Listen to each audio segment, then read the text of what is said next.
Assalamualaikum warahmatullahi wabarakatuh, sahabatku para petani sawit, apa kabar? Semoga kalian selalu dalam keadaan sehat walafiat dan selalu dalam lindungan Tuhan yang Maha Kuasa tentunya, amin. Dan sebentar lagi kita lebaran teman-teman.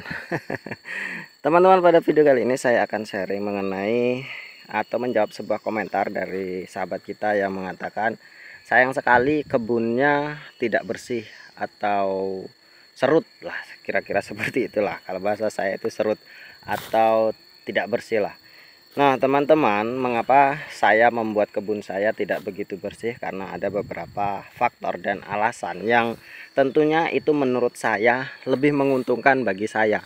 Itu menurut saya teman-teman. Nah, apa sih keuntungannya ketika kebun saya biarkan seperti ini? Nanti akan saya ceritakan dengan teman-teman semuanya. Apa sih keuntungannya, apa sih kelebihannya seperti itu. Dan saya memang sangat-sangat menghindari dari penggunaan racun rumput. Tentu bukan hanya karena efeknya atau efektivitasnya atau karena nanti akibat yang ditimbulkan, bukan hanya itu, namun juga ke faktor efisiensi biaya juga nanti akan saya sebutkan.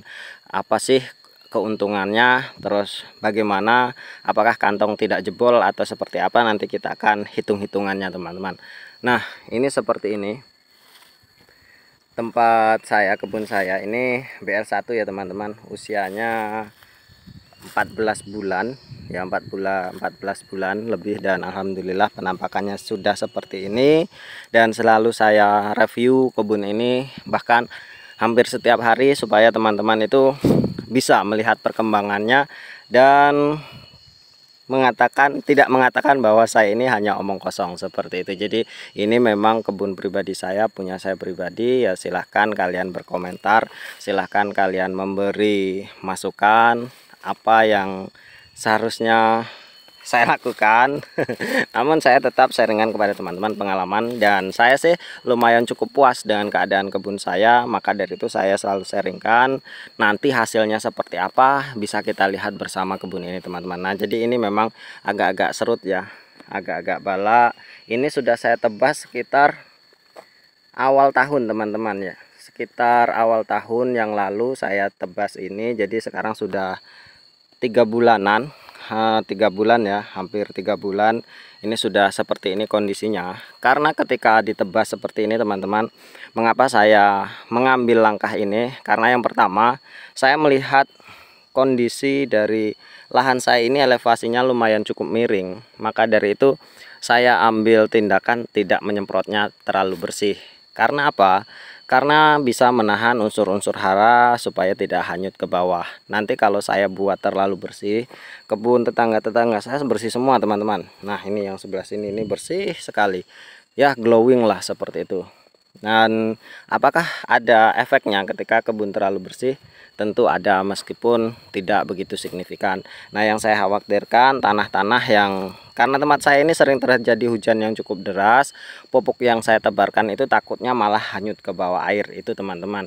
Dan tentunya ketika erosi, abrasi dan semacamnya itu akan membuat tingkat pH tanah itu semakin tinggi teman-teman.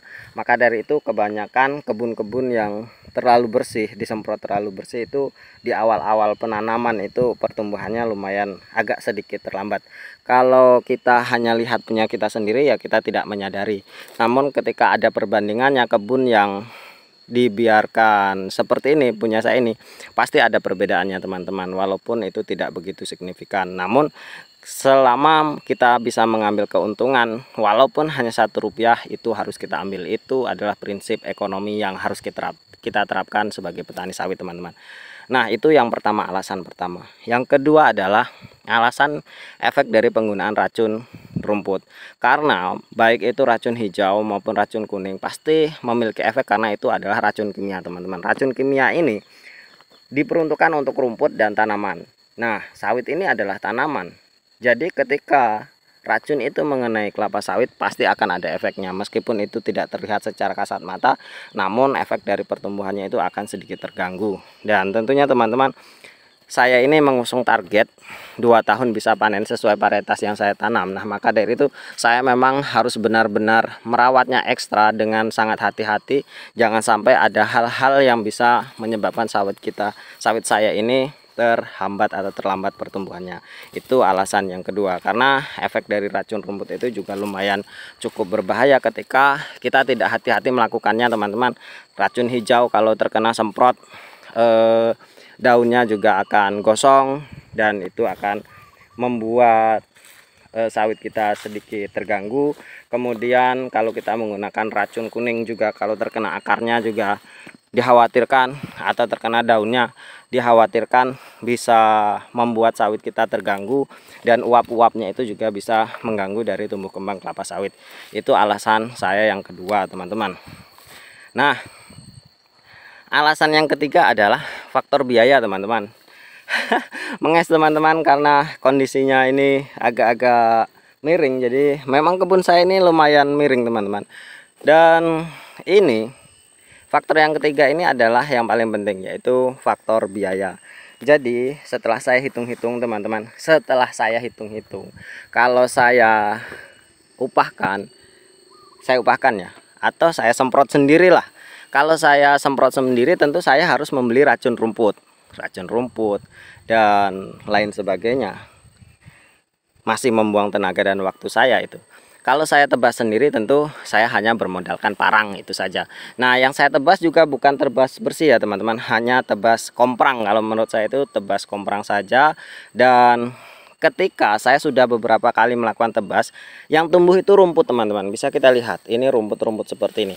Nah, ketika rumput-rumput lunak ini tumbuh, maka nanti tunas-tunas itu akan kalah dengan sendirinya. Yang penting kita rutin melakukannya 3 bulan sekali atau 4 bulan sekali kita tebas komprang saja. Lama-lama tunas-tunas seperti pelangas, laban ini akan mati dengan sendirinya karena kalah dengan rumput-rumput ini.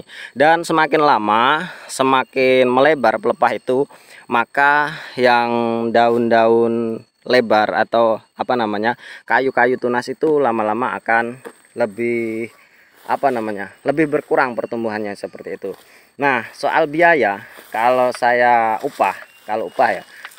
tebas seperti ini mungkin hanya 4 sore, teman-teman, untuk 2 orang.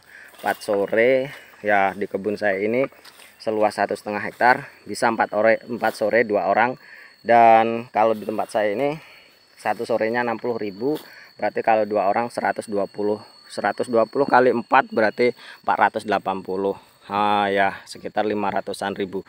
Namun ketika saya menggunakan racun rumput, ya itu untuk beli racun rumputnya saja 5 liter. Tentunya 5 liter itu sekitar 250-an ribu, ada yang lebih, ada yang kurang, ada yang murah. Kalau murah kita harus nambahi dosis, kalau yang mahal ya tentunya harganya lumayan cukup mahal itu, teman-teman, 250. Kemudian untuk biaya penyemprotannya itu, teman-teman, ya biasanya itu di sini adalah makai per liter per tank, teman-teman, atau per liter. Jadi 1 liter itu 80.000 untuk 10 tank. Kalau 5 kali 8 berarti berapa, teman-teman? 400.000 ya, ya kan? 5 kali 8 ya 400.000, berarti biayanya sudah membengkak beberapa persen. Nah, itu yang menjadi pertimbangan saya. Jadi kalau nebas seperti ini sambil saya jalan pun saya masih bisa melakukannya. Kalau menyemprot sendiri saya tidak sanggup, pasti harus mengupah. Tapi kalau hanya tebas-tebas seperti ini bisa, dan lama-kelamaan yang tumbuh ini adalah rumput-rumput lunak seperti ini, dan daun-daun atau pelangas-pelangas, tunas-tunas ini pasti akan lebih terhambat pertumbuhannya. Itu, teman-teman. Jadi kita sebagai petani sawit harus bisa memanajemen diri kita, keuangan kita, bagaimana tata laksana berkebun kelapa sawit yang benar. Selagi bisa dikerjakan sendiri, kerjakan sendiri, teman-teman, supaya kita itu memang menambah semangat, tekad batu, semangat api kita itu semakin membara, dan kita semakin mencintai kebun kita kalau kita ya melakukan perawatannya sendiri. Lalu bagaimana kalau yang mengatakan kebunnya luas, tidak bisa dilakukan sendiri, pasti mengupah orang lain dan ini itu bla bla bla. Kalau kebun kalian luas ya tentu kalian sudah banyak uang teman-teman, jadi tidak usah dipikirkan upahnya seperti ini bla bla. Yang kita pikirkan adalah orang yang belum punya kebun, bagaimana cara melakukannya. Tentu itu harus melebihi perjuangan yang lebih ekstra supaya hidup kita ini memang memiliki tujuan. Nah, tujuannya apa ya? Tujuan kita adalah memiliki kebun walaupun hanya sedikit. Nanti setelah kita rawat secara baik baru kita tambah dan lain seterusnya seperti itu. Mungkin hanya ini teman-teman. Terima kasih atas perhatiannya. Wassalamualaikum warahmatullahi wabarakatuh. Semoga bermanfaat.